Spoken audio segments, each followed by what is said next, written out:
So it's clear we got a long way to go. We got 283 million cars in America, and we got 3.3 million electric vehicles. We got a long way to go. And at least these three folks think that we need to take taxpayer money and give enough money to American people so they'll walk away from gas cars and drive electric vehicles. How much is that going to cost? I'm going to ask them in a second if I have time. What you just watched is exactly why Senator John Kennedy drives Washington insiders absolutely crazy and why everyday Americans love him. This wasn't about hating electric cars. This wasn't about denying clean energy. This was about something far more basic: honesty, accountability, and respect for taxpayers. Senator John Kennedy walked into that hearing asking a very simple question that anyone earning a real paycheck understands. If electric vehicles are so amazing, why do we have to bribe people to buy them? And instead of answers, he got dodging, deflecting, and academic word salads. Here on Congress Lens, we cut through the noise and show you what actually happens when politicians and so-called experts are forced to explain themselves.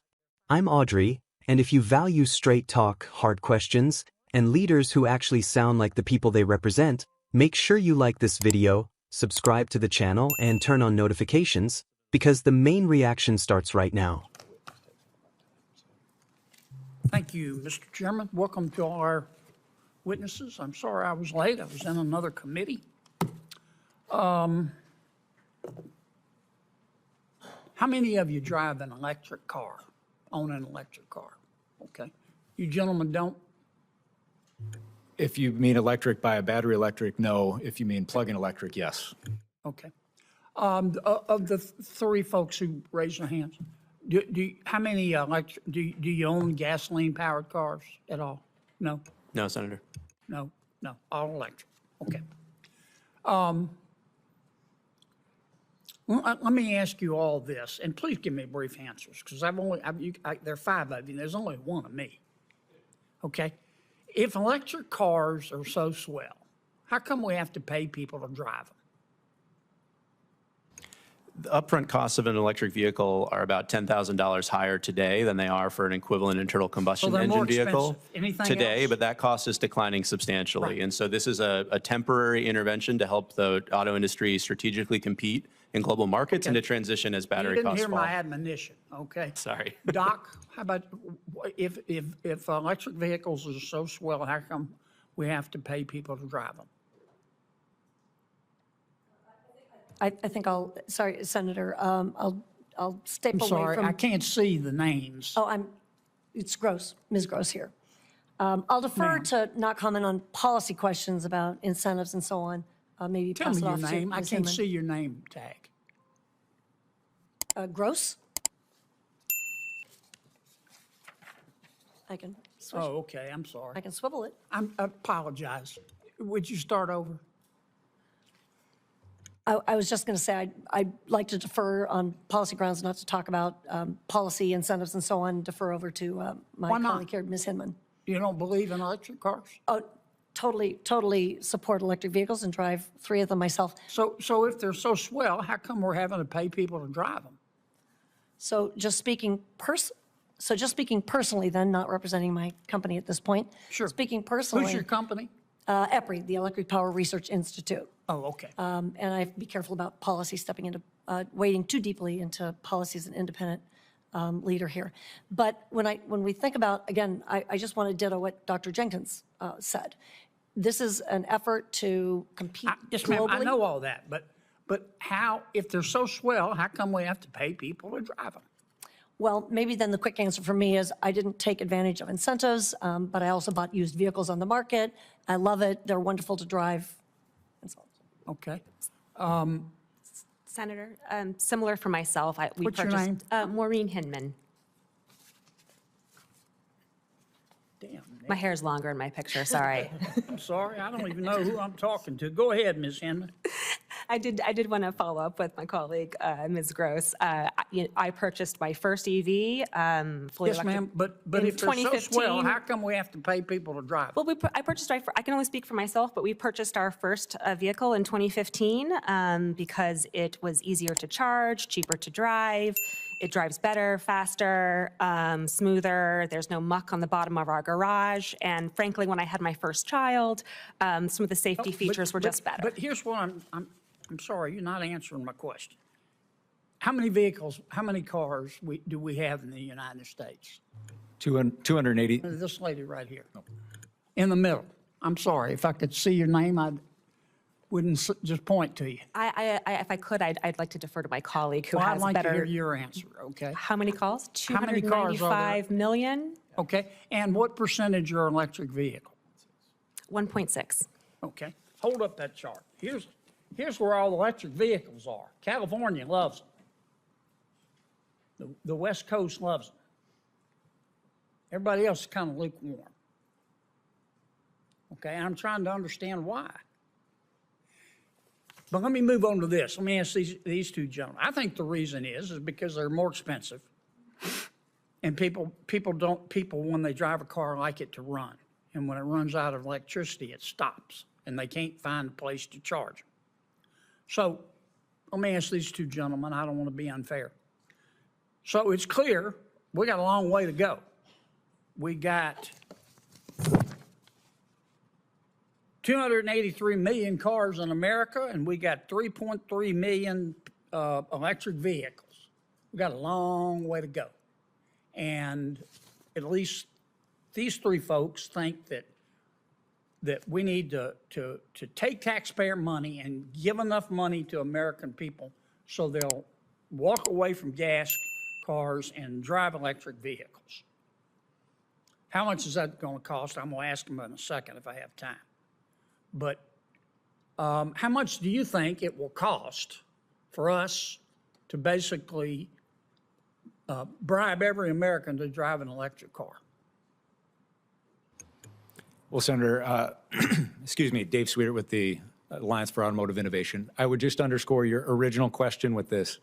There's really two things at play as it relates to what's How happening. much money do you think it'll cost Costs to are bribe the American people enough to make them drive electric cars, to move those numbers?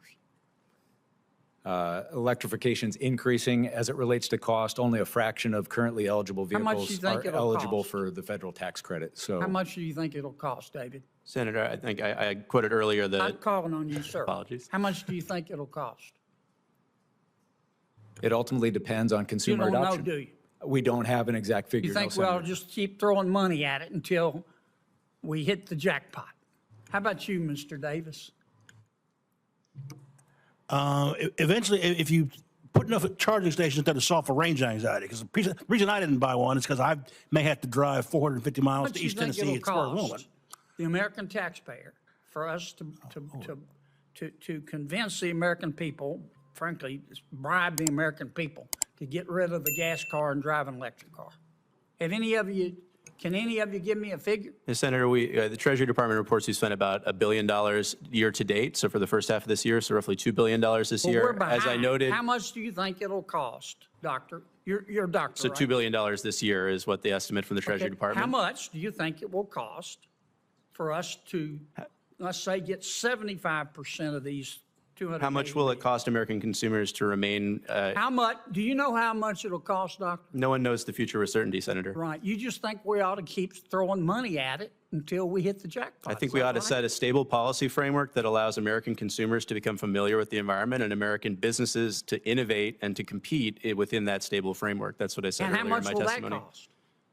Will cost less than the benefits delivered by You the don't policy. care how much it costs, do you? I care if the benefits exceed the costs. I don't care about the costs. You These are don't care how investments much in the it public. costs, do you? I care very much how much it costs. As long as the benefits exceed the costs, that's an investment worth making. Well, so, okay. How much So does it cost to seed the industries of the future to China? I get to ask the questions, Doc. Sorry. You're at Princeton, right? That's correct. Yeah. How are Jewish students doing at Princeton? Are they feeling better? No, that has more nothing to do with the hearing today. I'm I not going didn't to think comment on you'd that. want, I didn't think you'd want to talk about that.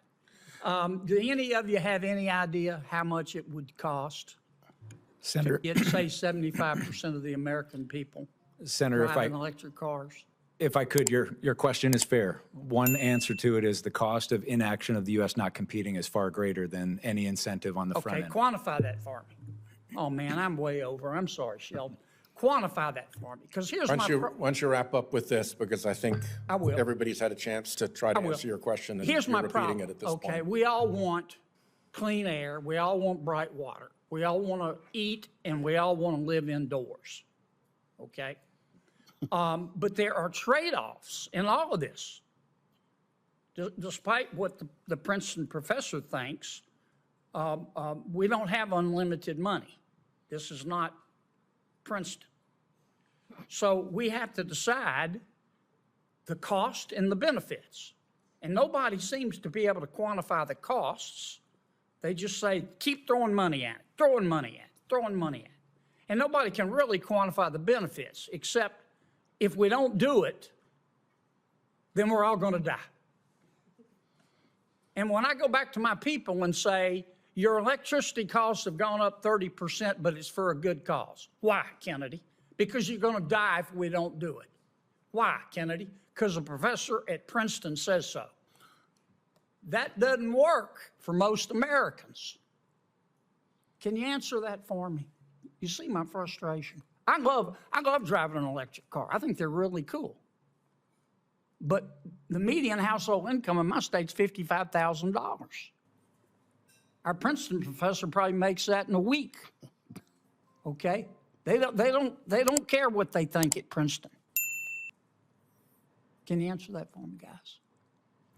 I can't answer how much it's going Good. to cost, but I can tell you that just last year alone, China in the EV market subsidized it by $12.4 billion, and that's their annual spend. It's more than, even with in our best year, it's more than two-thirds of the China's United doing States great, spends. but let me ask you a question. How much will it cost China to become carbon neutral by 2050?